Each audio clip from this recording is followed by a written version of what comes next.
Blouse piece शिवल्यानंतर उरलेल्या कतरांचं तुम्ही काय करता हे कमेंट करून नक्की सांगा। तर बघा मी या पद्धतीने पायपुसणी तयार करते।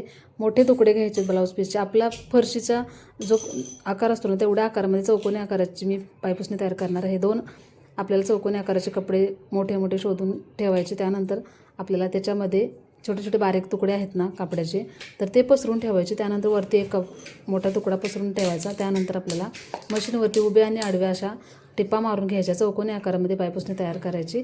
पाहू शकता त्याचबरोबर कडेला असा गोट लावून घ्यायचा, त्यामुळे पायपुसणी अजून सुंदर दिसते। त्यानंतर मी वेलकम हे स्पेलिंग ह्याच्यावरती लिहिणार आहे। तर मला असं लिहायला आवडतं म्हणून मी ह्याच्यावरती टाकणार आहे। तुम्ही प्लेनसुद्धा ठेवू शकता। आणि हे वेलकमचं स्पेलिंग आहे ना हे व्हाईट धाग्याने मी पॅक करणार आहे। डबल टिप मारून घ्यायची म्हणजे सुंदर असं पॅक होतं आणि लवकर खराब होत नाही। तर पाहू शकता एवढं सुंदर असं लुक आपल्या पायपुसणीला आलेला आहे।